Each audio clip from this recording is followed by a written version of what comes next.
Hey chat, hey everyone, and welcome to yet another developer live stream. Today we are going to be talking about update 1.13, and we have with me here the lovely Dennis. How are you, Dennis, today? I'm doing fine. Hi, thanks for having us. Hey, nice to see you again. And we have Sam from the game design team as well for his first time, so be nice chat. Hey Sam, how are you? Hey, doing very well. Nice to be here. Yeah, it's really nice to have you here. And guys, we have a lot to talk about today. So might as well just dive into our lengthy presentation.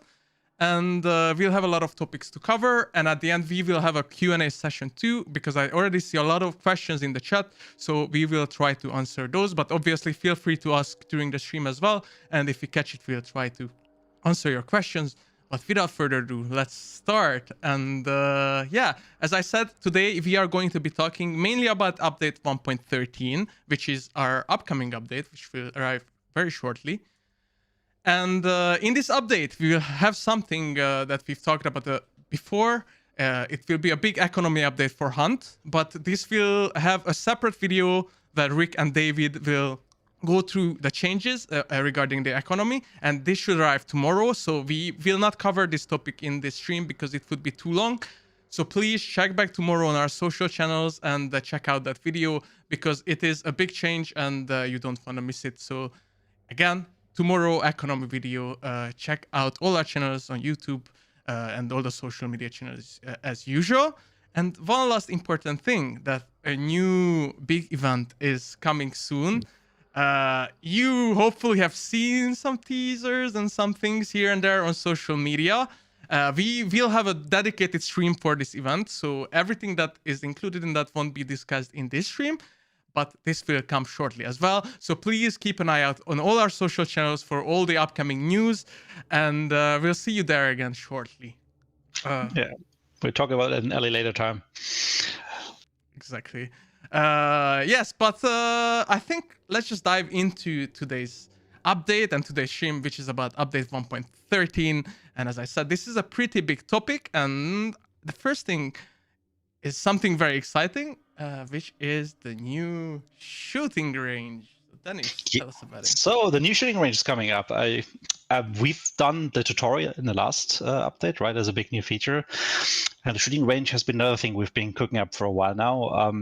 Basically, the idea is that we want to give players a chance to practice a little bit. And while you can do already a lot of practicing against, for example, AI by replaying the tutorial, right, like try out the boss, try out different AI types, etc., it's very hard to try out things against other players, except for fighting other players. So this is the main motivation. We want to provide a place where you can kind of try out the weapons, you can kind of like get the results close to the in-game environment, try things at distance, and also try things with your friends. So without further ado, I'm going to hand it over to Sam, and he's going to walk us through all the details. Yes, Sam. Okay. So as it mentioned in the site, there's 5 new main areas added to Fort Karmic. So we'll talk about that in a second, but let's look at the UI first. So what are we seeing here? So here what you're looking at is the new shooting range tab that you'll find alongside the other game mode tabs. From here, you'll be able to join the shooting range either on your own, as you can see displayed here, or in a lobby with up to 2 friends, like Dennis mentioned.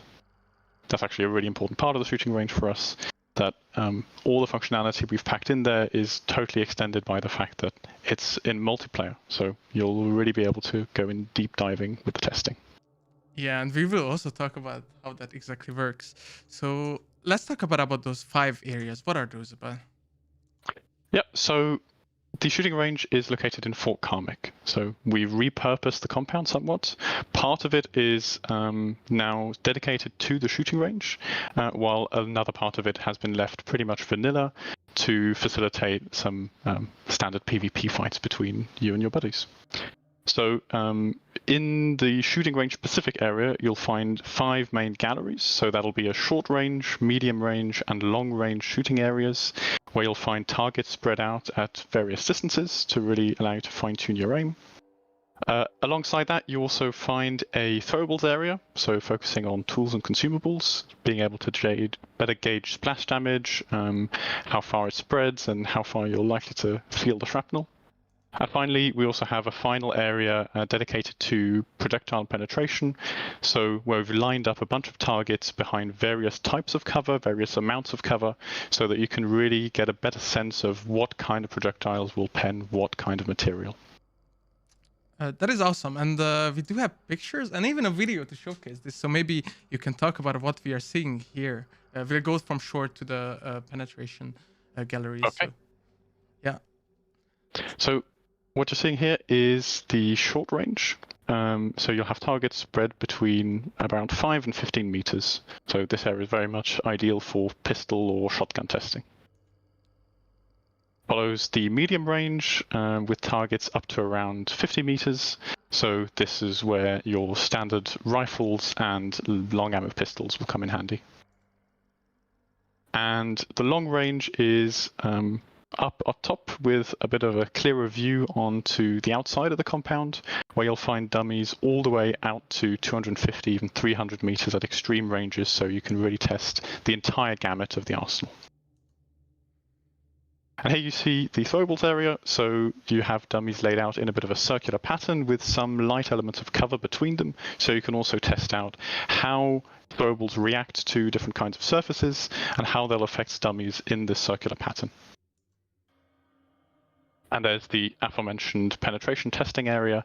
So there you'll see different kinds of cover, from brick to wood to sheet metal, and then the combination of the various different kinds of cover.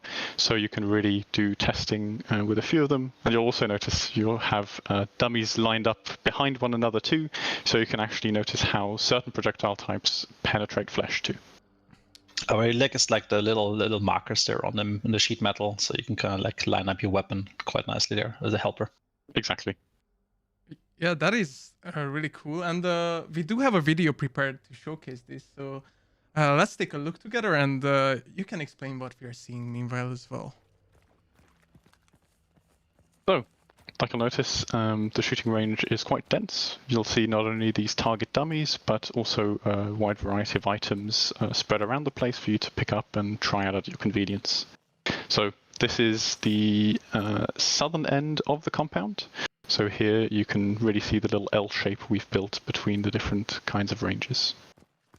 Players can climb up on top here to get a better view of the outside of the compound to really get the full gamut of ranges out. So you'll be shooting targets even out into the adjacent compounds at the most extreme level.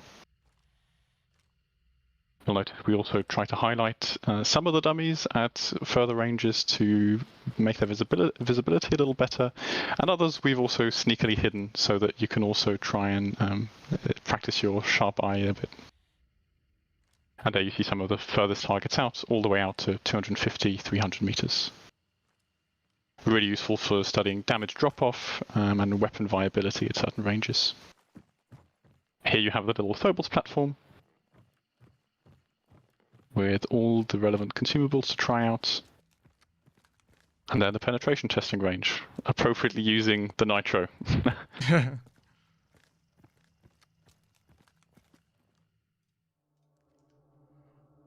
Yeah, that is super awesome. And as like the people already seen in the video, there's like a bunch of new stuff added as well. Obviously, dummies, obviously, which we'll talk about a bit. But let's see what else we have. I think you also mentioned some things already. So what can people find around the shooting range area? So we wanted to give players access to as many weapons as possible, and in particular those weapons and items that really make Hunt unique. So part of the focus there was on just accessibility, so making sure that there's no rank restrictions on the weapons you have available. You can really start to get a feel for weapons regardless of unlock rank, and then trying to use weapons as well that have terminology that new players might not be familiar with, like aperture, deadeye, all the stuff that you can really get to know in the shooting range. So in addition to those, you'll find weapon-specific traits, so you can really do some before and after testing and really compare the effect of traits, say, like Iron Repeater or Dew Claw side by side before and after. And then to facilitate all that, you'll have a bunch of infinite ammo boxes to really help you get through it. Awesome. And yeah, here are some pictures. Obviously, these were also visible in the videos. So as you mentioned, you can see the weapons, the traits in the background, and the ammo boxes.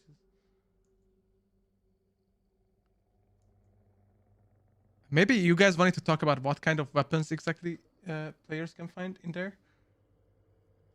Cool. So you will usually find weapons themed according to the specific area they're found in. So you'll find close range weapons at the close range shooting gallery and etc. So they're always usually themed to whichever gallery you're intended to use them at. In addition to that sort of light layer of theming, the traits are usually thematically located near them as well. So, for example, there with the crossbow and bow, you'll find 100 hands, dew claw, and bolt thrower, just so you can immediately facilitate like the comparative testing. It's important to note as well that your hunter you're bringing into the shooting range is also still active, so to speak. So any traits you bring in with you will be active from the start there too. I think that's like one of the biggest flexible points there about this whole thing is that regardless of what you find there in the place, and obviously we won't have everything there, like just the fact that you can bring a hunter, you can equip the hunter the way you like, gives you a chance to test out literally anything. And then considering that you and your friends can each bring completely different weapons, gear, etc., you can go in there with a specific purpose, test something out, which is going to be very, very powerful. Actually. Yep, and in addition to that, as I mentioned, there's some features that are very specific to the shooting range, and it really helps understand how damage works and how each weapon deals damage to different parts. So let's talk about the target dummies first. Yeah, so you'll have seen them already, and anyone who's played the tutorial is familiar with them anyway. They look very similar. However, these have been custom built to represent hunters as closely as possible. So that means they have 150 health points split across 350 chunks. Yeah, same hit boxes and everything. Exactly. They'll downed after they will reset when downed, meaning that you can pretty easily cycle through targets and really get your aim training in. And just like hunters would be, they're affected by all the regular status effects, so it means you can test all your custom ammo and specific consumables on them too. Additionally, we've made them able to be tracked in Darksight, so that you can really try and track those at further ranges as well. Just make sure you've got maximum visibility on them. Awesome, and we do have an amazing picture of them lined up together. They look super cool. What a merry bunch, yeah. Yes. So you'll be shooting these poor fellas here. But they do come back to life, so you don't have to be too sad. And what other features are there with the dummies? We do have some new indicators. So what are those? Because I don't think we even hinted on those so far. So let's talk about them. Well, the emphasis is definitely on testing here. So to facilitate that, we've got two new types of indicators. The first are damage indicators to really give you immediate feedback on all damage you're dealing to target dummies. That means that you'll see weapon damage displayed where you dealt it. And so that'll be really handy for comparing damage across different limbs, damage fall off after penetrating certain types of materials. So yeah, these will be really good comparison items and a great way to really learn the weapon you're keen on using. And in addition to that, another key part of it is ping distance indicators, so that'll help you actually accurately gauge ranges, which can always be difficult, and really learn the damage drop-off distances as well. So this applies to yours and your teammates' pings, so it'll really help you in digging deep into some of the weapon mechanics. Yeah, we have some ideas about like if you and how we want to maybe get these distance indicators also into the rest of the game. At the moment, though, they're only in the shooting range. Like there's some ideas floating around, like maybe spyglass buff, that type of stuff, right? But we haven't committed on anything yet, so just something that we want to pick up in the future. For the moment, we only use it here because that's really, really useful for you to kind of like learn. Oh, there was this one step that I needed to take for this range now to no longer be like one hit kill, but like 2-hit tap range, for example.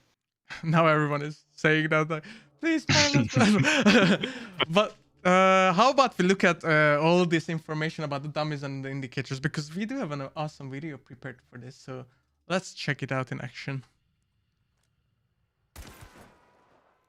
So these are the floating damage indicators aforementioned, and you'll see that they always add up to 150 HP, right? So the first damage dealing 110, then 40.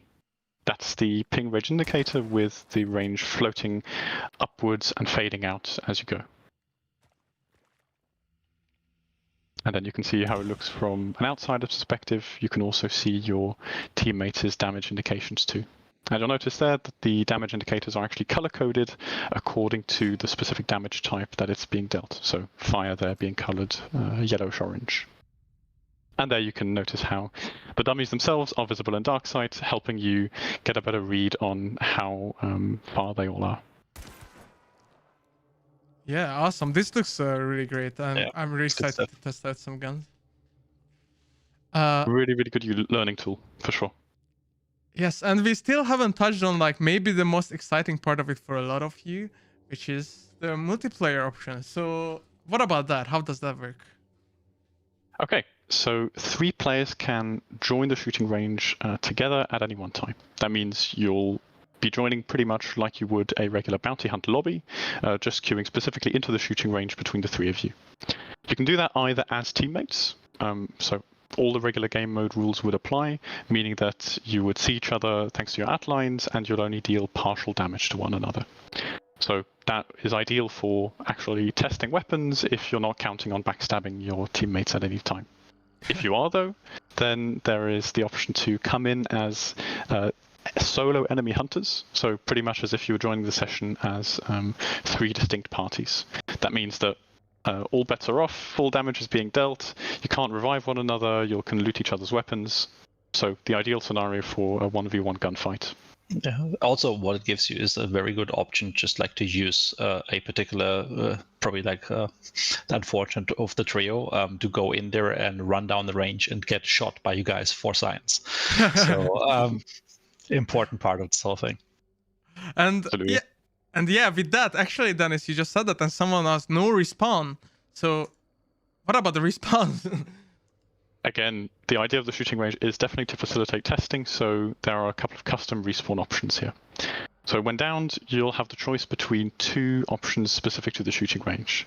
So revive in place, you'll be familiar with, behaves just like a normal revive, except that you come back with full health, so you can get back into the action quickly. However, if you feel the need for a little more safety, then you can respawn at a nearby location, meaning that you'll be teleported away to a bit of a safe distance and have both your health and your inventory completely restocked. So that means your ammo, your consumables, everything will be restored to you. Yeah, this also means that, like, for example, the revive in place option is there again. Like, if that one friend has been sent down range to test headshot ranges on a particular weapon, right? They are not having to walk there after every kill. They can actually just stand up on the spot. They have the full health. You can try again. You get an unbiased directly comparable result next time you shoot them, and that gives you a chance to try things out. And if at any point you want to check out, like, how does it feel if you actually have a little bit less health, where there's some fires, you can burn your health off, and also you can also just get like revived with a prompt if someone moves to you, and then obviously you just stand up with one chunk missing from the revive. So you have some flexibility, some control, but it's kind of like the player's agency, kind of like going in and decide on how they want to try things out. Yeah, and actually, like, we can showcase this in a video, or the respawn options, and as well as how you can fight each other. So let's take a look.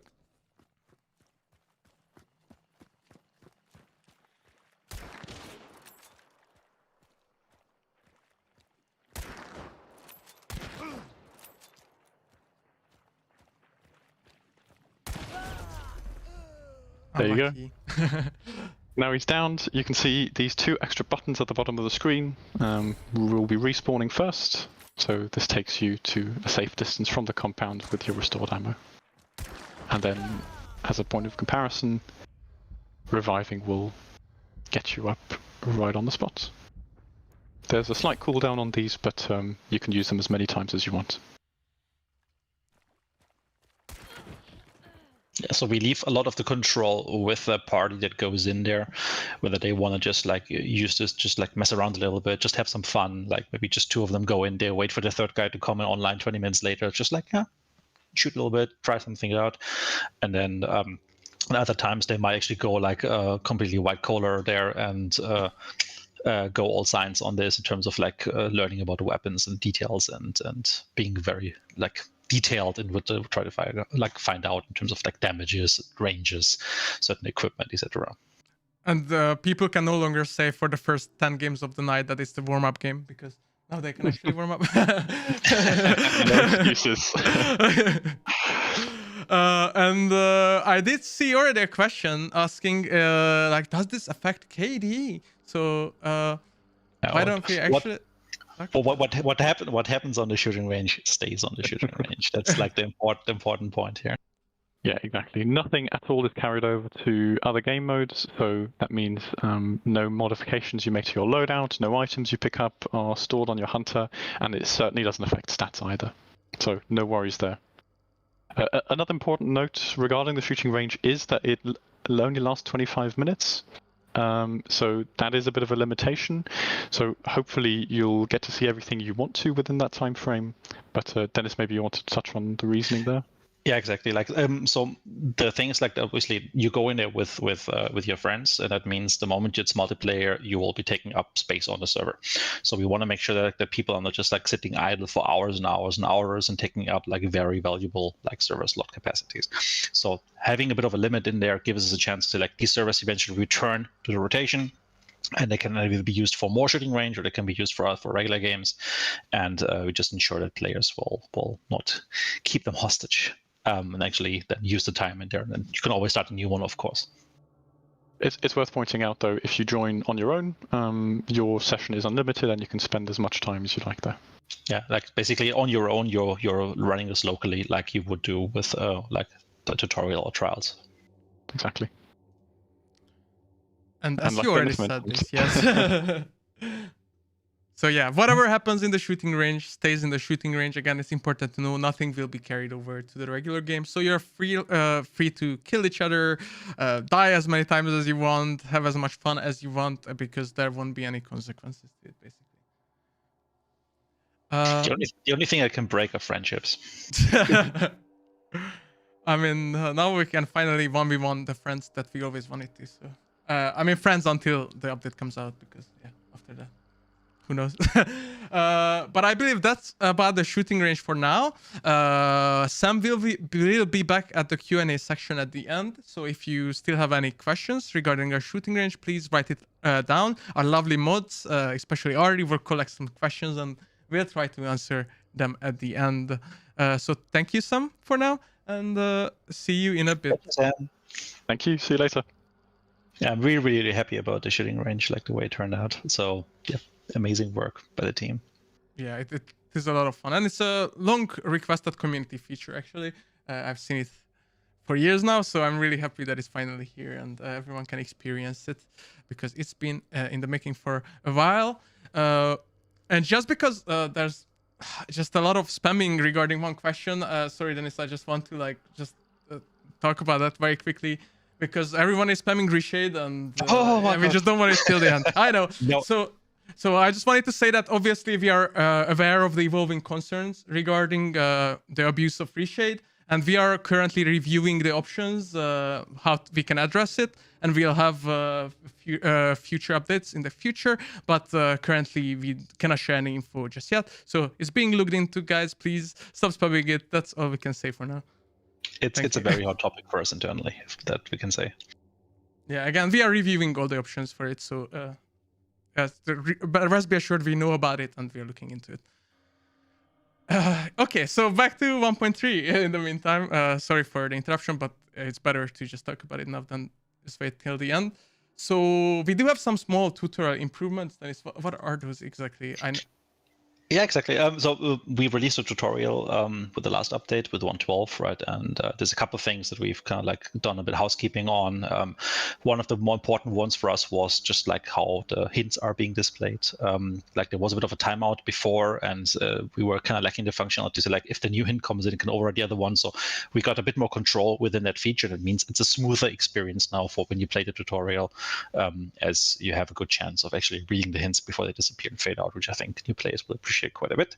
And also like the custom binds for folding jumps, sprint ADS, etc. Like they are now probably taken into account, which means if you've already started messing around with your keybinds, etc., like they will be protected properly. So just a bit of housekeeping on this one. Again, if you haven't had a chance to play the tutorial, please do so. And also, always encourage your friends and new players to give it a try there. Yeah, and again, thank you for all the very positive feedback regarding the tutorial. I think we've been all very happy seeing that. It's been really great. And actually, one thing we didn't mention in the shooting range, that you can actually just go straight to the shooting range from there as well when the tutorial comes up. We forgot to mention that, but that is the thing. Especially for newer players, like we see, like the tutorial obviously screens first, right? They can at least understand, oh, there is a shooting range, so it might pique their interest already and make them go and explore this a little bit as they get familiar with the game. Yep. Another short topic, I guess I'll talk about this a bit. So we have decided to add a timer to the Billy's Story questline. So the questline will be only available until the September 14th, 12 UTC. And this is due to some future changes we are planning to do in the UI as well as our events after the upcoming event. So that's why we had to make this choice. So yeah, guys, there will be a timer that you will see for this questline, and it will be available until the 14th of September. And there's still plenty of time. You got basically the whole summer. So. Yep. And obviously, we will talk about all those upcoming UI changes as well as how the events will change in the future when it comes to that. So please keep an eye out for that as well. Another small topic we have to touch on, Dennis, I know you love this one. So what happened to Quick Play? Yes, so it's been overdue. So we finally have a proper name for the mode we have referred to as Quick Play so far. Quick Play has always been a bit problematic for us because it can also suggest you getting into the game faster rather than it being a separate mode. And since the hunters that you take out as a winner from previous Quick Play were called Soul Survivors, we just thought, why not just call the entire mode like that? It made sense to us, so that's why we want to move forward. It's more fitting, right? It helps position the whole thing a bit better separately to Bounty Hunt. Makes sense. So yeah, so from the next patch on, you will see Soul Survivor. Don't be surprised, that is just what used to be Quick Play before. Yeah, again, part of housekeeping, but it's a nice touch. Yeah, and the last part of our little housekeeping update is some important bug fixes we wanted to mention. Obviously, with the update, we will have a huge list of bug fixes in the patch notes when they will be posted, as always. We just wanted to touch on some that we wanted to highlight, so we quickly just go through them. So what is this first one about, Dennis? Yeah, so there was a bug in there where if you were using the preset loadouts, so it means your equipment loadouts, sometimes if you had legendary equipment in there, it would buy an instance, even if you already had one. So it kind of drained the hunt dollars quite a bit because you kind of ended piling up more of the instance, which wasn't harmful because you would still be able to use them, but it wasn't as well intended. So this is now finally fixed, and it only deducts costs for additional instances if it's needed, not if you already have them. Right. Then we had a UI bug where sometimes when you reloaded ammo or from a crate for a short duration, you saw an incorrect amount of ammo being shown on the UI, which corrected itself with time. But with this update, this has also been fixed. So you will actually see the correct number of ammo when you get them from the box. It may have not happened to everyone, but it did happen to a few people. So for those of you... Yeah, it was a bit irritating. Usually, like around like mid combat, quickly changing equipment, looting a hunter, and then it didn't update for you. Visually, you were confused, and then it's all a bit clearer and better and more reliable now. Exactly. Then a very obvious one, which happened since last update, is that some windows actually couldn't be broken by shooting or melee attacks, so you could only break them with throwables, I think, and that has been fixed with update 1.13. Yeah, so there was a Windows update. That's a good one. And the last one is sometimes when you throwing axes or knives into like horses, they got destroyed, or like grunts, they got destroyed when those despawned. So they should no longer do that in this update. Yeah, like this is a tentative one, so we're thinking this is a lot better from what it used to be. There might still be some instances, like everybody knows, like okay, throwing like the hellhound with the metal mask, like throwing like a knife there, like sometimes disappears, that type of stuff. There can still be some of these things left, but overall we've like squashed quite a number of those issues around it. It should be across the board a lot more reliable. Yes, and anyway, please, when it comes to test server, please test these out as well and give us feedback if they work as intended or not. And with the housekeeping part out of the way, we dive into the big segment where we talk about a bunch of gameplay changes, ammo changes. I know a lot of balance changes, so a lot of stuff. So I know Dennis is excited. So Oh yes. yes, let's talk about those. Starting with the big ammo changes that are coming in this update. Yeah, so ammo changes have been a big topic for us, and you guys remember, like if you've been with the game for a while, like all the changes we've done across the board, like over the years, weapons changing ammo types, us introducing the special ammunition, custom ammunition, all of that stuff. Now, there was one thing that was always there, and it was always a slightly irritating. It's like this current way of how you get extra ammunition from a resupply, and the current system, as we've seen in 1.12 and before, is percentage based, which means that it somehow is related to the amount of extra ammunition that your respective weapon has. And that, for example, in the case of a Mosin versus a Lebel, has resulted in the Lebel always having fewer rounds that you got from an ammo box because it has fewer extra ammunition capacity, because it has instead more ammunition loaded in, even though both of the weapons had the same total amount of ammunition. Like, it was always a bit of a weird thing. And it's just one example. You probably can find like a dozen or so other examples where this was a bit irritating. So we're changing that system now, replacing it with fixed amounts. So basically the ammo boxes, the ammo supplies that you find in the world, they will give you a bespoke amount of rounds per type. And this will unify across the board, and also means that we actually have one refill per ammo type carried. Now, this is a bigger change, because what that means is that if you are actually using different ammunition in your weapons, let's say you have a Pax and you have a Vatali, 2 medium ammo weapons. If you use the same ammunition, it's one pool, right? You have the flexibility. You can choose where you want to use those rounds, load it into the pack, load it into the battery. But it's one pool, which means upon like getting ammunition from a box, you get like a one-time that amount of bullets added to your pool. If you have the Vatali, let's say, use a different ammunition type compared to the like the packs, you actually have 2 pools, which means both of these pools get a bit of a refill. So what we're doing with this is we're encouraging you to actually use a lot of diverse loadouts, like maybe bring incendiary ammunition on one weapon, bring poison on another, or just use basic versus explosive. Just mix things up because you get more ammunition total.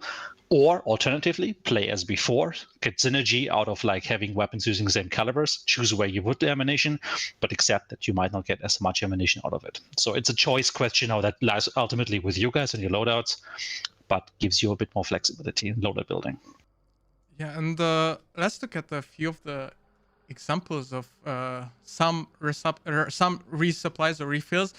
We know that there's a huge list of these, which will be obviously in the patch notes later, but we wanted to highlight a few for you, so just so you understand what is happening. So Dennis, can you tell us? Yeah, so if you come across the small packs, like this is the amount of bullets that you will get with one interaction. Keep in mind, rule of 2, there's 2 interactions per box, or per pack in this case, so which means every player can interact with it once, up to 2 times the total. And for the regular box, this is the new amounts, and then the special ammo box is similar to the regular one, but obviously there's more special ammo types in it, which I'm not going to list it in here, so we won't have all the answers for you right now. And then if you are bringing an ammo box, that's basically worth 2.5 of the regular boxes, if you take the numbers rounded up, obviously, for some of them. And that means that's the total amount of ammunition you get for those. The full list you will get from the patch notes.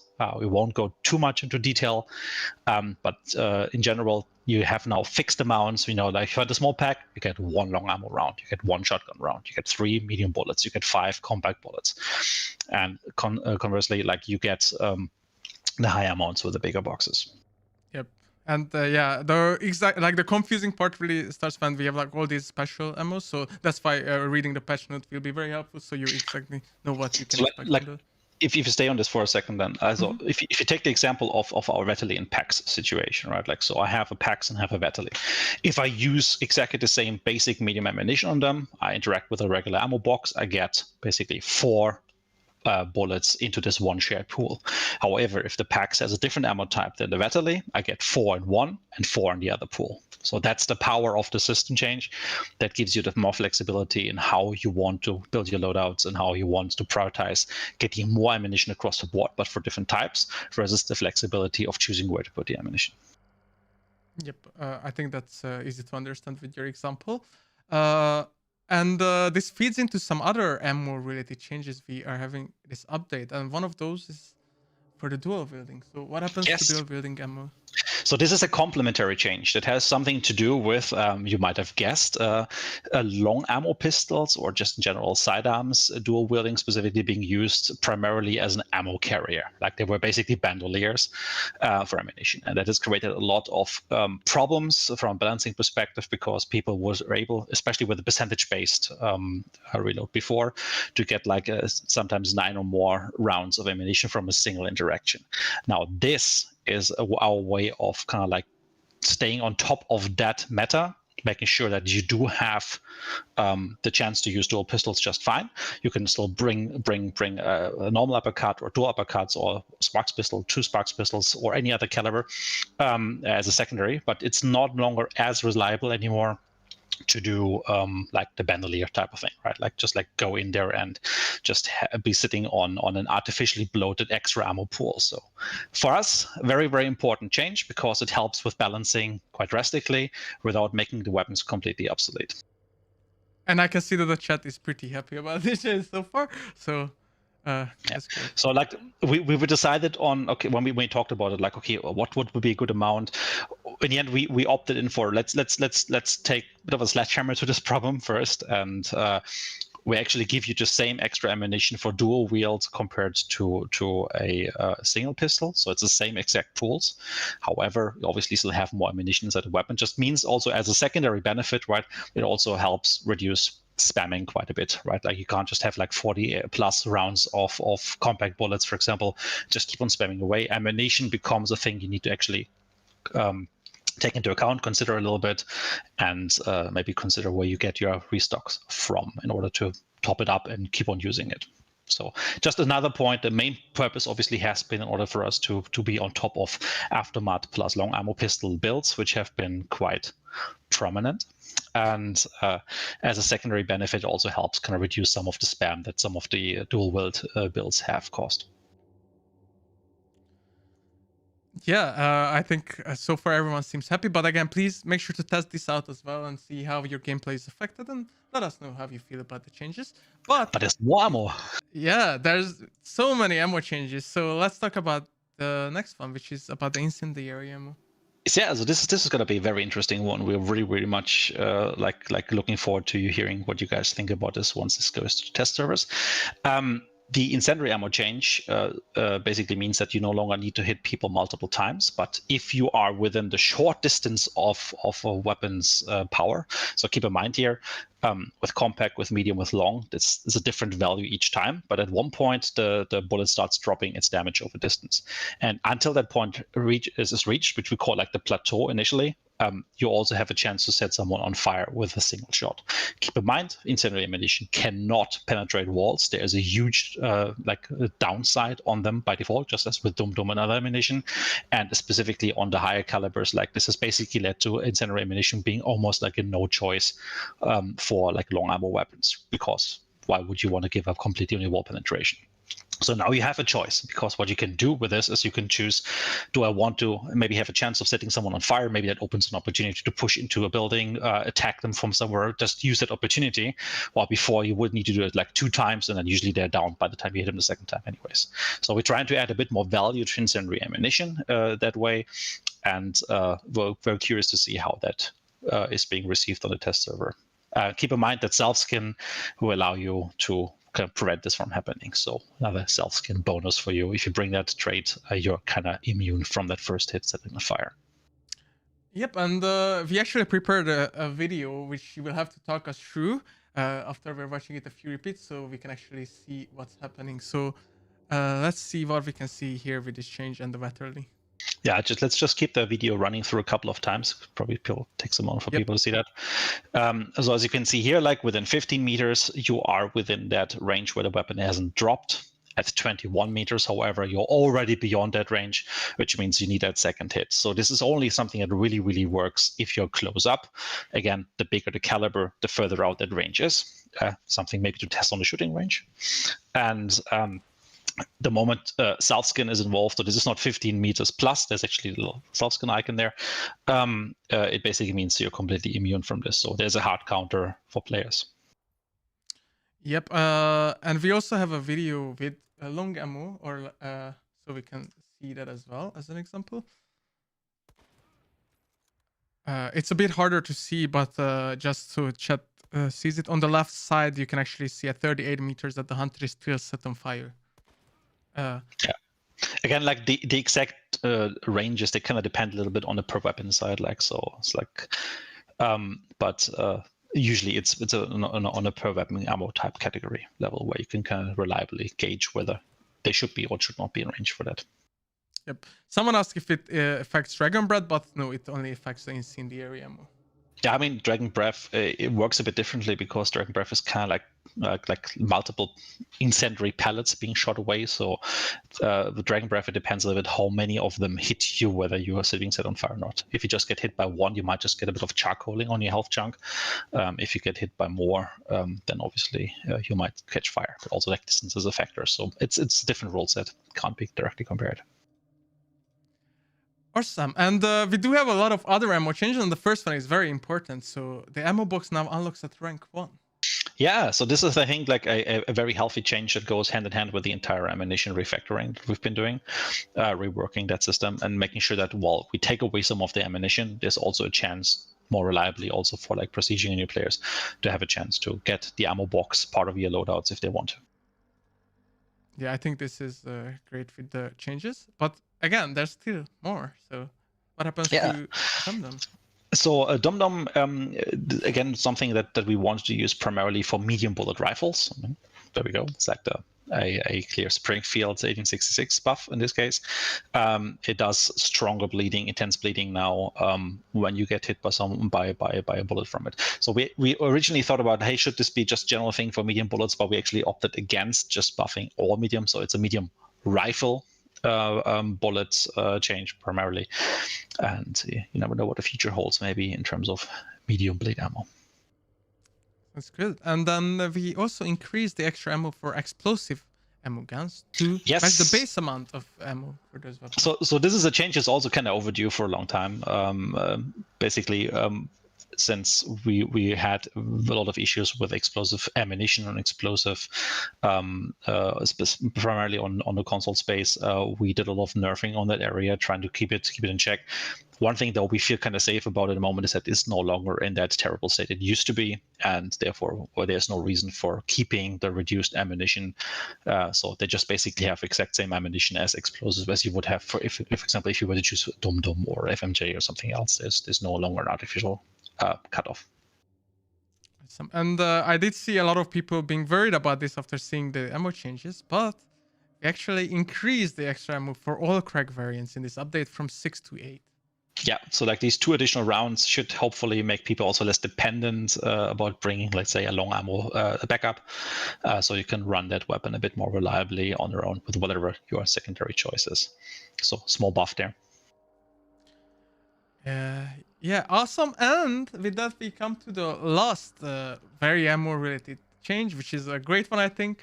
So what about the bomb lance?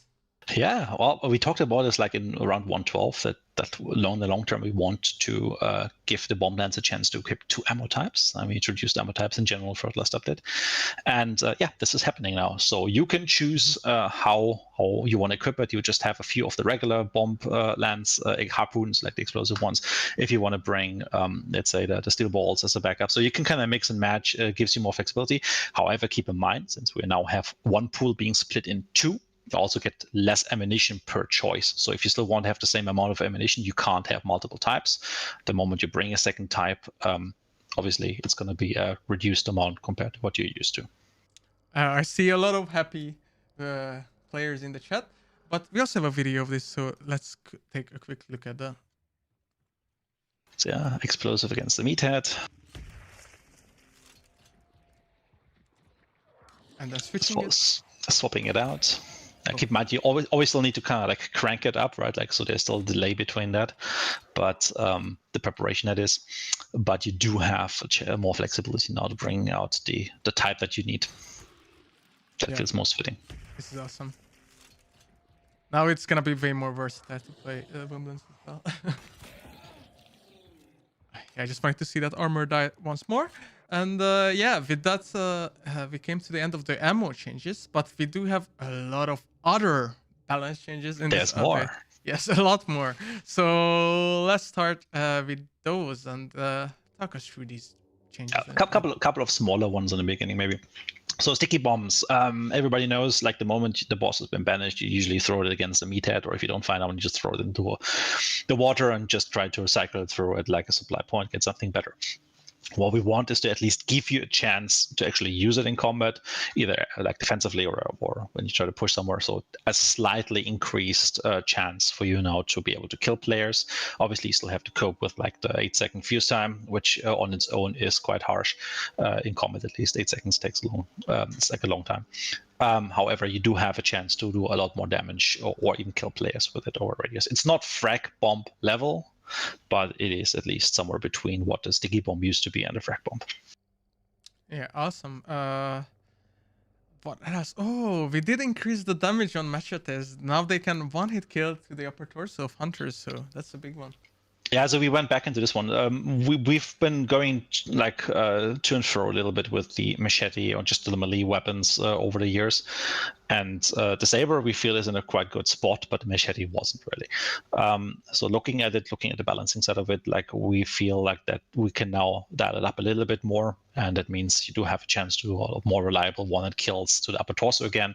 Where before, even with the bleeding, it was just not enough, and then usually the other guy might just get that one slap again, so just shoot that shotgun. Like, it should become a little bit more reliable now. If you already forfeit like a pistol, for example, as a backup to bring a machete, at least you do have an advantage now. That is a bit more tangible. Yeah, it's gonna be fun seeing all those machetes back in the bayou as well. They are way more deadly now, but we do have some other changes as well. So what happened to the shotguns?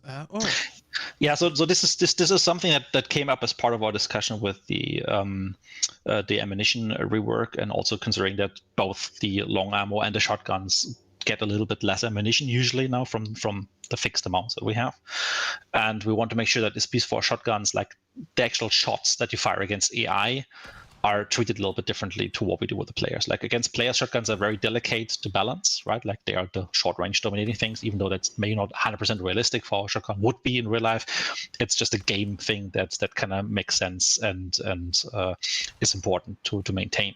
However, against AI, we want to ensure that these shotguns feel a little bit more powerful, so that those fewer shots you might have actually should be enough, and we don't see like a hive stand up like 3 or 4 times over distance, or that armor standing up 3 or 4 times as it charges you. So doesn't mean it's going to be super easy, right? Because like this is going to be depending on your aim still and the distance, but you do have a bit more range on them, and you might be able to dispatch that hive on that roof a bit more reliably with a shotgun now. That's awesome. Meanwhile, obviously, I showed the video in the background so they could see those poor hives getting one shot and the armors as well. And we have another change to the throwing knives, which is very helpful for those that love playing with this. So you don't have to necessarily headshot the horses anymore, but you can kill them with a single body hit. Yeah, in the end, like that just felt weird, especially since like you can take like a throwing axe, like a hatchet, and just like throw it to the butt of the horse and it would still die, but that knife didn't do it. It just always felt a bit arbitrary and weird. So just buffing up that a little bit, make it a bit more reliable, make it a bit more forgiving that way, was also, I think, a good healthy change. A bit of quality of life for you guys. Yeah, meanwhile, they can see it in the video as well that you just throw it at the poor horse and it's not neighing as loud anymore. So it's a cool change. And we still have a lot of balance changes, and these two are kind of tied together. So yeah, so we looked at the Romero hand cannons, and one thing that kind of struggled with a little bit in the past was just like, okay, why would you ever bring a regular Romero hand cannon, like compared to, let's say, the hatchet, right? You get melee on top, they're kind of almost the same. Its stats are very, very close. So one thing we wanted to do here is like just like look at the reload times a little bit. So the regular Romero is just a little bit faster now, like the hand cannon is a little bit faster now to reload compared to, let's say, the hatchet, which is a little bit slower currently. So, but the currently they're both on the same level, right? In between that, and we kind of pushed one up and one down a little bit just to make the difference between the gap a little bit wider. So it becomes more of a thing now where you think, okay, I want that second shot to be faster. Maybe I go for a regular Romero hand cannon. I wanted a reliable melee option, but maybe reload takes a bit longer, so I might need to charge in. Well, I go for the hatchet. Just like pushing them a little bit aside. It's a very minor change, but something we feel helps with maybe shaping up and carving out the respective domains for these variants a little bit better. Yep, and so we also made a change to the Martini Henry iron side. So what happened there? So a slight buff for the rate of fire. So the cycle time is reduced, which means you can actually lose off those shots a little bit faster as you kind of like work that lever a little bit more aggressively. And we also increased the extra ammunition for it. The details you will be able to find in the patch notes for how much it is, but it's been quite a bit of a boost in terms of extra ammunition. So you should be able to fire more shots. You should be able to fire them faster. And if you combine this, for example, with the explosive ammo change that we've seen further, where they basically have the same extra ammunition as a regular one, Martini Henry can equip that type of ammunition. It maybe offers a few more interesting loadout choices as well. Someone actually asked, what does cycle time mean? So maybe could you just explain? It's the time between shots as you operate the mechanism of the weapon in order to be able to fire it a second time. So by reducing the cycle time, we effectively increase the rate of fire and therefore make the weapon shoot faster. Yeah, so don't sleep on my boy, the Martini Henry iron side anymore. I always liked it, so it's great. And there's a few more actually. One about the Winfield musket bayonet. Yeah, again, a very small minor change, but we increased the levering speed of the musket bayonet slightly. It's still not exactly as fast as a regular Winfield, so there's still a bit of a drawback by it being just a bit of a bulkier, longer weapon, but it is not as handicapped as much as before. So you should be able to use this a little bit more reliably, and specifically considering that it's a musket bayonet, which means a close range type of usage is quite nice. Levering kind of supports that, so this might be used a bit more offensively overall. And then there were some improvements made to the recoil behavior of the officer carbine and the Deadeye variant.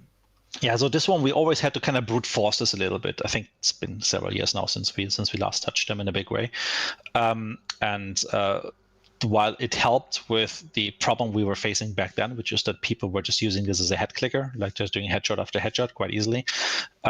It also felt very often weird, just the way the recoil exactly operated, right? Like just dancing, breaking out a little bit. It's not completely 100% reliable now. It still is a bit of a makeshift weapon, which has its own quirks and clunkiness attached to it. But overall, it should be a lot more reasonable and easier to understand how it's going. So give it a try on the test server as well, see how it feels. Give us the feedback. Awesome, and I think there was one more change here mentioned separately. So yes, people might be asking for that one. Yes. So again, also that goes hand in hand together with the balancing we've been doing with the ammo changes further above, which again have been targeting the aftermath and the aftermath's supply chain quite specifically. We also have both increased the vertical and the horizontal recoil for the Mosin gun a little bit. So that doesn't mean the weapon completely jumps out of your hands now, but it means that over the normal distances that you've been doing reliable shots with, it might become a little bit harder. So maybe it becomes a little bit less reliable here and there. It's not a hard nerf, but it definitely is a supporting change to the ammo. So not only do you have less reliable ammo supply for this weapon, you also will need to be a bit closer and a bit more careful in short bursts, etc., rather than just reliably picking off people at hundreds of meters, in best case. Awesome. Again, chat is going crazy over this, so I think they are quite pleased. Again, give it a try. Aftermath is still a strong weapon. It's supposed to be a strong weapon. We just want to make it not as easy maybe to run specific loadouts with it, and just being able to just like blast away like full magazines, full capacity into every fight you have. Maybe you could do this in the first fight. Maybe you actually need to scavenge quite a bit before you can do it for the second fight. Like this is now just adding another layer onto this, and the recoil is just one of the little like screws, the little levers we have to kind of like pull and turn and twist in order to make sure it finds its place. Thank you for explaining that as well. But that was all like the weapon balance changing, but we have some other balance changing which touch on like other things. But let's start with the two trait changes we made in this update. So what happened? Yeah, so some smaller changes. One, resilience now will always top up your health. Doesn't mean it restores chunks, right? It does not. But if you have, let's say, 125 hit points left because you lost just a 25er, resilience fills it up to 125 full. So that gives you much more so of a fighting chance coming out of certain situations, and adds a lot more value to resilience overall. And then there's another one where the assailant has been reduced from 2 upgrade points to only 1 now. Yes, just a minor thing, just in terms of housekeeping. We felt like 2 was a bit overpriced, so now it's competing more for the one leftover points you might have. Big value, so I take it. Right. So we also did some small changes to the mission summer accolades. Yeah, so a couple more rewards. So in general, before we go into the details, because people will already want to go crazy seeing the first bullet point, but still I'm going to mention it quickly. So we've been rebalancing a little bit, like how much it takes for you to get to like a silver rating or gold rating, that type of stuff. So a bit of rebalancing, make it a bit easier sometimes to get like the full gold rating, and just overall a bit more consistent, fair. But the big points are the next 2 bullet points, which is like a hunter reaching level 50 now receive $500. So if you max out your hunter, there's actually a proper meaningful reward for you now. $500 is not to be underestimated. So maxing out your hunters, keeping them alive, getting to the point actually now has a monetary reward for you, which is cool. And then on Soul Survivor, not Quick Play, Soul Survivor, closing the 4th rift is also rewarding you 75 bounty instead of 25. So another reason for you trying to be the first one to get the 4th rift closed, and therefore be the first Soul Survivor, because it gives you like a guaranteed 50 bounty extra you can just take home regardless of what happens next. Awesome. And we do have a list of other changes as well, which some interesting ones. So first of all, we fixed some of the bugs that were in our combat log beta. So you can find the exact details about all those fixes in the patch notes, because it's again a longer list for that. And maybe to those of you that don't know what the combat log is, maybe Dennis, you could just tell them, because it's pretty new as well. Yeah, the combat log is something we introduced in the last update. It's basically the new version of our damage history you see on the dev screen. So in there, you no longer have just the incoming damage, you also have the outgoing damage, which means you can kind of like better understand what happened, what transpired there in the last moments of a fight. And kind of see like, oh, I hit this guy only in the arm. That's why I am dead now, because he shot me in the face. So giving you just a better understanding of what happened. And again, with the bug fixes there, we're starting to add more and more clarity, a couple of the missing pieces. The whole thing as a feature is still in the beta state. So having a beta label on top of it kind of indicates this is still a bit of work in progress. Still something we wanted to roll out last update already. It is still in that beta state now, but we're working on it, doing some more improvements. And I think the next point is going to be particularly interesting, is that it also shows now events shortly after your death. So that means that if you got killed before your bullet, for example, or your shot hit the other guy, or a grenade went off, you now have a chance to actually see that this happened. Yes, this also can give away a bit more information, but also overall, we feel it makes the whole fight a bit more fairer to understand, and whether you had an impact on this or not, and might reduce some of the frustration, because at least you understand, okay, what happened in the few frames or seconds after your demise. That's great. So what else? Oh, it seems like we've added over 100 new loading screen chips for players. So Yeah. Yeah. So this is basically targeted hints. So what this means is that we are using now a better filtering system that allows us to say a specific type of player, for example, a new player versus a veteran player, a prestiging versus non-prestiging player, will receive different type of hints based on their experience level that should be more meaningful for them to learn about. So, for example, a new player doesn't really need to know about the Dolph as the first 10 hints that they will see ever. But for someone who is a bit further down the progression, there's actually useful information. Talk about, for example, the type of reload that weapon offers, etc. So again, a lot more granularity in there, but also targeted in a way that we can now address specific players a bit better in terms of what should be useful, what should be meaningful to them, and hopefully that helps with onboarding. And then one update regarding the questline weapons. Obviously, the Vengeance of the Skinned is still available for players, but after the 2 questlines are over, with the release of update 1.13 on the live servers, these weapon unlocks will be added to the regular weapon progression. Yeah, I think it's like 7 more days, right? Yeah, something like that. So make sure if you haven't done so, finish your quest line, get those legendaries, and take a few days advantage at least of still having access to these weapon variants before they then become part of the regular progression as usual once 1.13 goes live. Yeah, maybe we could list these. So we do have the Krag Sniper, the Krag Bayonet, and then the Shorty. The weapon from the previous quest line, we had the Centennial Shorty and Shorty Silencer, and then in the actively currently running quest line, we have the Krag Bayonet and the Krag Sniper. Exactly. So again, these will be available to everyone when the update is on the live servers. And with that, we arrived to the legendary content in this update. Obviously, there's gonna be a lot of cool stuff, but as we mentioned, there's also an event on the horizon, so there will be even more later down the line, but we won't talk about those just yet. So let's just quickly look at what's coming in this update. So we have a new army legendary called the Deputy, and yeah, actually, we're gonna do a small mini game here because each of the legendary weapons skins that are arriving in this update are tied to a legendary hunter, and not all of them are mentioned in the text or just mentioned with a name. So we'll ask you to kind of guess which legendary hunter it is, or if you know their names. So. Fill in the blank. So, like the first one is the Deputy, and that one belongs to Marshal Brewer, quite obviously. Yes. Which is a really nice new army revolver. Really like this one. It's very grounded.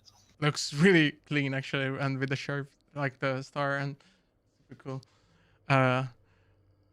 And I actually really like the new army personally. It's like an early unlock, and it's really quick and nice. So yeah. For me, it just kind of replaced the officer as like a trait independent rapid fire weapon. So I kind of like using that. For example, if I take like a rifle or something with a lower rate of fire, unlike for example when I play with a shotgun where precision is more important for me. So it's more like a long ammo. But this one I really enjoy. And then we have a Martin Henry Ironside, and we just talked about it that it is receiving a buff in this update, and it's called Heaven's Key. And sadly, this also mentions the legendary, but just wait a bit on the next one. So yeah, this is tied to the Knight Acolyte. Yeah, I like the carvings on it. That kind of fits like the cloak. Yeah, definitely. Now you can have like the themed loadouts with some of them, or obviously you could already do some of that, but now even the variety is a bit better. Give the Martini Henry a try on the test server for sure, like the Ironside version that is.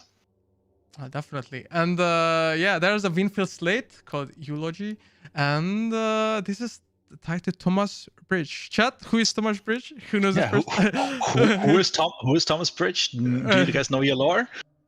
Oh, I've seen the first one. Oh yes. So yeah, people find out. Nice. There we go. Yes, it is indeed the Mountain Man. Yep. So you can use a slate with your Mountain Man. It also looks very thematic to him, I think. So yeah, nice. I like this one a lot.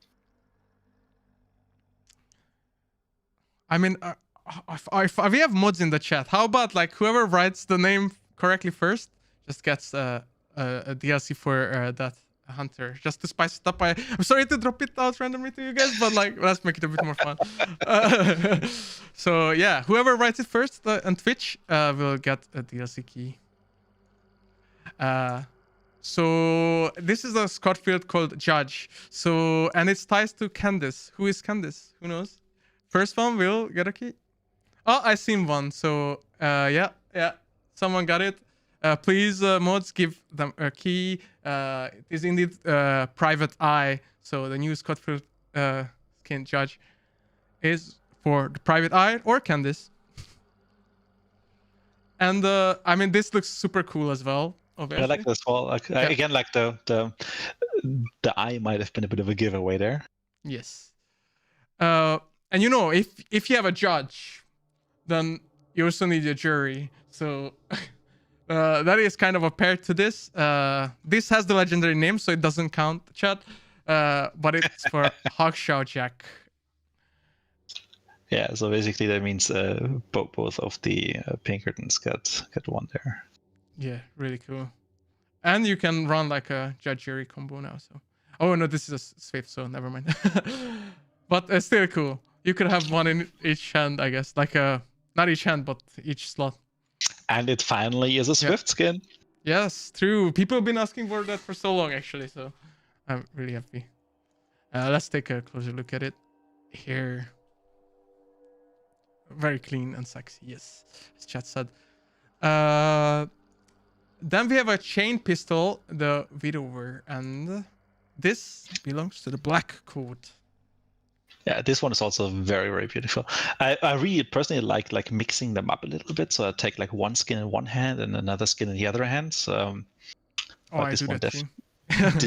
this one definitely is gonna be one of my favorite ones. Then I mean, I'm always very partial to the black and gold skins in general, so this is perfect. yeah, Yep, looks sick. And also, actually, the Black Coat is my favorite hunter too, so of course he gets the coolest looking changes stuff too. But yeah, very cool. Then we have the news, new Batterley Carabiner. So looking nicely. And sadly, it also mentions the name, chat, so no skins for you, but it belongs to Sheriff Harden. yeah, a really nice one as well. Yep. Also the gold. I just really love gold on guns. I think so. It just makes it look so fancy and cool. And then we have a new vitality shot, Sanguis Christie, if I pronounced that correctly. But I mean, this is kind of easy to guess, but still there's no full name. So if you give a full name, I guess, maybe of the hunter, we can Yeah, this one I like as well. It's quite nice. Yeah, I mean, it's very fitting for the hunter, so it looks great. And again, some close-up shots of it looking very clean. And then we have a new sticky bomb called a Queen Heart. Also looking very... Actually, kind of creepy, not gonna lie. It's a cool sticky bomb. And now we know that it explodes in a larger radius. I mean, not explode, it can kill you in a larger radius. So exactly. Maybe take quite a bit of a buff on this one, so try that. Yep, and it belongs to the kill buyer again. Chat, it's written there, so no extra points. But obviously, he is very horse themed, and Queen Heart is kind of a giveaway. So it does belong to kill buyer. I mean, if you read his lore. Yeah, just read it. But yeah, let's look at it. Looks very nice. Then we have a new knuckle knife called the Knotted Spine. Wow. Also pretty one. Like it a lot. Yeah, looks really cool. And this is a hard one, so chat, who knows? Who is Remus Frisk?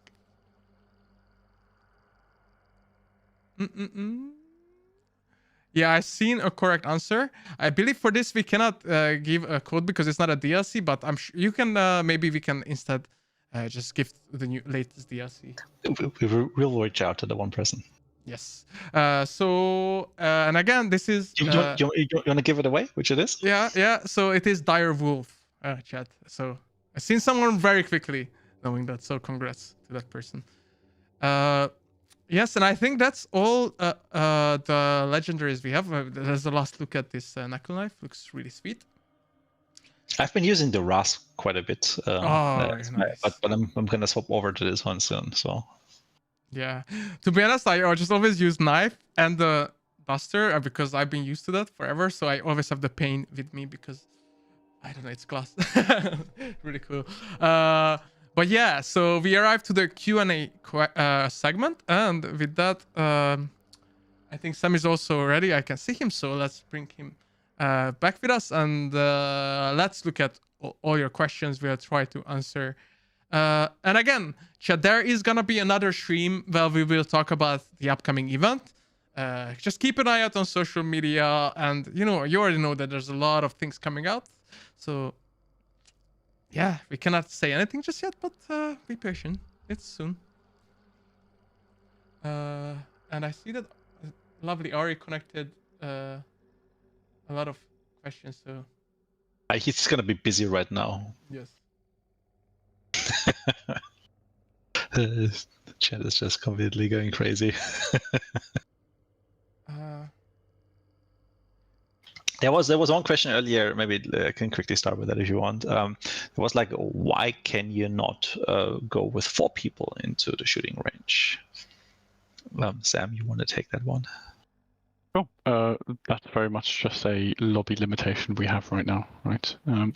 I mean, I guess it would be helpful to address a lot of the questions around the shooting range to provide a bit of context around its development. So obviously we're really proud of the feature. It's been great working on it, and we really feel like it adds meaningful depth to the game, makes it feel like a more complete product, and alongside the tutorial update, really helpful to get new players into the game.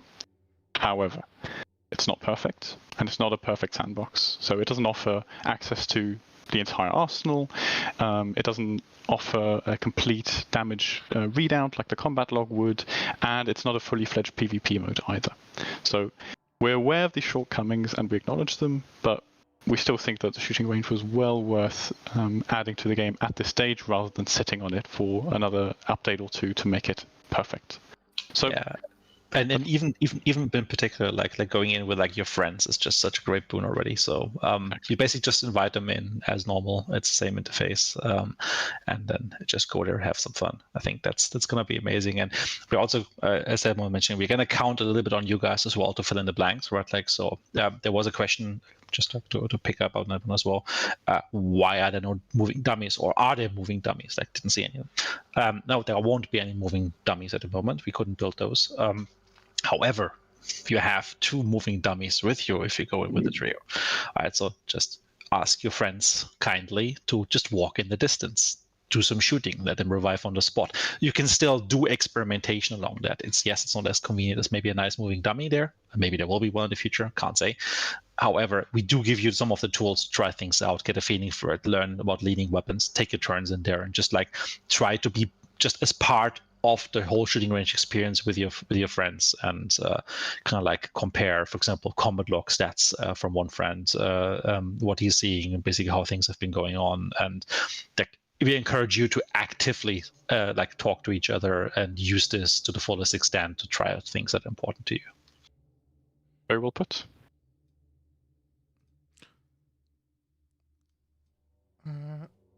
So there was actually a question that I also asked from you guys. So with all the ammo changes, what happens if you loot a hunter's weapon now? Do you still get the ammo from that weapon to your? Yeah, it's exactly. So if a hunter has a weapon that has X amount of extra ammunition in it, and you want to just get the ammunition from it, you can do that just the same way as before.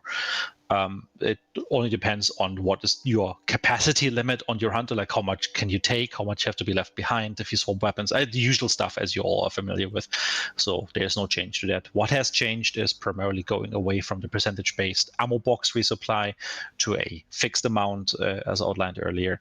and make that a little bit more predictable across the weapons and less about I'm going to min-max my loadout to be specifically getting like 9 long ammo bullets from an ammo box because I brought these 2 paired secondaries or whatever, and make the whole thing a bit clearer and easier to understand. And again, important part is we encourage you mix around with your custom ammunition if you have different types of the same ammunition, but like a different subtype, let's say Dum versus regular or FMJ versus bleed or versus poison. I mean, you do get each of these subpools refilled with the interaction. So in case of a Bertier, for example, who can pick like 2 different types of lang ammo. If you have incendiary in one, regular in the other, you go to an ammo box, you get a few rounds, like 2 of them from a regular ammo box each. If you don't have custom ammo and you just have the normal pool, it's just 1 ammo pool, which means you only get 2 rounds total. So going in, trying out custom ammunition, setting up different like variants, and just spreading the net wide, casting the net wide, gives you a chance to have more reliable ammo coming your way. But obviously, you can't change it as easily. Great. I actually seen some questions that asked about the economy changes we talked about maybe last year. So again, there is gonna be a video most likely tomorrow where David and Rick will go through the whole economy changes in this update, because there's a lot and we couldn't fit it in this stream. So please keep an eye out for that, and it will be obvious on YouTube and or our social channels to make sure to follow and get all the information regarding that. And then it is also gonna be in the patch notes later on. Shall we do a bit of a quick fire shooting range Absolutely. round? Go. Yes. Go for I it. see a bunch of questions around that. Go for it. Somebody asked if it'll be possible to see the floating damage indicators on hunters as well as the target dummies. No. For now, those floating indicators will just be displayed for all the damage you deal to target dummies. That was done in consideration of visual clutter and also a bit of a technical setup on our side too. Yeah, but keep in mind, you can always ask your friend to tell you what they're seeing on the exactly on the dev screen, right, in the combat log. And it'll always be possible to compare the damage you deal to a dummy to the damage you deal to the actual hunter. Regarding different ammo types in the shooting range itself, there are none to pick up there, but of course anything that you bring in with you is still valid. So you can purchase a weapon for your loadout, customize it with special ammo, and then test it out in the shooting range. So if you want to go over how Dragon's Breath or poison ammo works, it's available for you there. There was a question regarding charms. Can all players pick up trait charms? Yes, they can. Always within the rule of 2 that Dennis always mentions. So every trait charm has 2 uses, meaning that it'll only have the 2 interactions at any point. But yes, apart from that, you can all interact with it to your heart's content, and that's a good way of comparing their usage, I think. Yeah, and keep in mind, whatever your hunter brings into the shooting range is also what you have available. So yeah. Very, very often you probably don't even need to pick something up. It's just there. For example, if you have freshly prestiged or you're a new player, right, like you have at least a starting point, you can get your hands on some of the more essential ones. Exactly. And finally, there was a question about the map itself. So as we mentioned, it's focused around Fort Karmik. The area itself is a bit wider though. So we've included basically a boundary up until a few of the surrounding compounds. So brickworks, ironworks. Some of those compounds are entirely included and have target dummies in them as well, but mainly focused on the long-range shooting from Fort Karmik. But yeah, the rest of the map is inaccessible and blocked off for you, so you'll definitely have to stay within that range. And also, as a bonus, you will not respawn at somewhere in the corner, right? You will actually be close to the action and can continue just having some deathmatch fun with your friends if you want. This is really about setting the tone and the focus of the shooting range being about testing, learning, and really being focused on that core experience.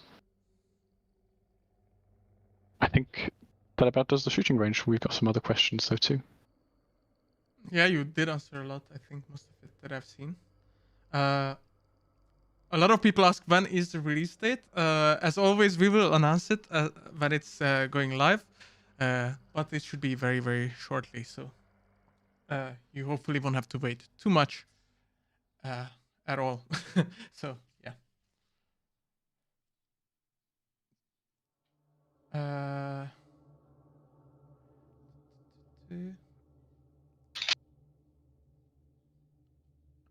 Someone was asking. I mean, I've seen it a few times mentioned specifically about the sparks and the incendiary ammo changes. So, if it sets you on fire, do you instantly die from a sparks now, or?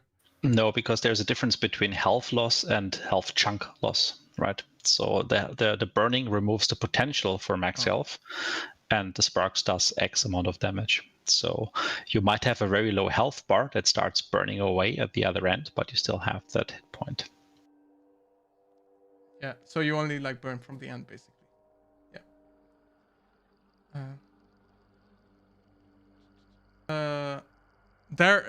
Someone asked about like some audio issues. There's actually some audio fixes as well in the update. As we mentioned earlier, there's a long list of bug fixes, so that will include some audio as well.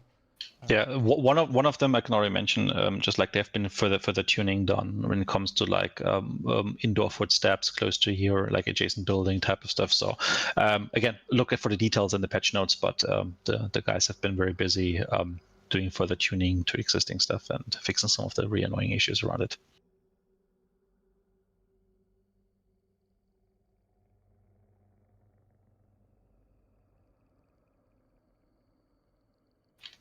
You got some more?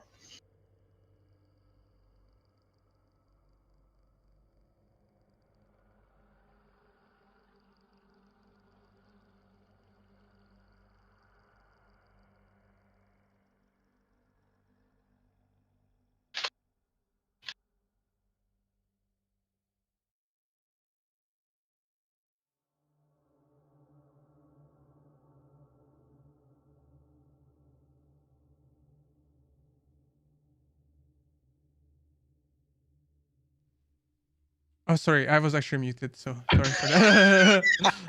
I was about to like, Oh yeah, sorry. Yeah. Go for it. I was just typing, so I mean, no, I was just asking you guys actually if you have anything that you would really want to answer still, because I think we answered most of the questions that are not repeated now, and it's like moving very quickly, so it's. There was a question if there, like with the ammo update, if there's any changes to the location or frequency of ammo boxes. No, we didn't want to change too many of the moving pieces around the whole thing. So just like going into the mechanics of the ammo boxes and how much they give you, and then changing the mechanic from percentage based to a fixed amount was just one step already that we think obviously is going to steer things up quite a bit, right? It changes the matter, it changes the behavior, changes the loadouts. So we didn't want to have too many moving pieces in that. So we might do some of that in a future update or based on feedback on the test server, but at the moment we kept that the same intentionally just because it makes it easier for us to measure whether this is going in the right direction. Yes, and I think to be honest, we answered the most. And yeah, I know one time when chat spams muted, and it's actually muted this thing. Sorry for that. I was just trying to read the questions at the same time. So yeah, guys, the test server is coming shortly. Please make sure to read the patch notes. Again, keep an eye out on the social channels for other updates about this one, the economic changes, as well as the upcoming event. And as I mentioned, we will have an upcoming stream as well for that, where we will dive, as usual, into that topic too. And any last words, Sam or Dennis, for the Q&A before we end? Go to the test server, play the game, give us feedback, let us know what you think, and make sure you stay in touch. Yep. So with that said, thank you, Dennis and Sam, for joining me today. It was a lot of fun to talk to you all about update 1.13. Thank you. Thank you. Thanks for having us. And chat, as Dennis said, we'll test it on the test servers, and see you soon back here, and we'll talk about some other interesting things. But with that, wish you all a good night. Play some hunt, finish the quest lines, and see you next time. See you. Bye-bye. Right, Bye-bye. Bye-bye.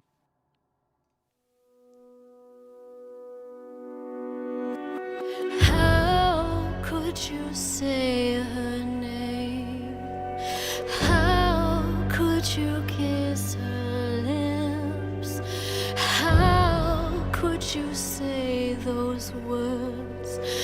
Waves sinking all my ships. It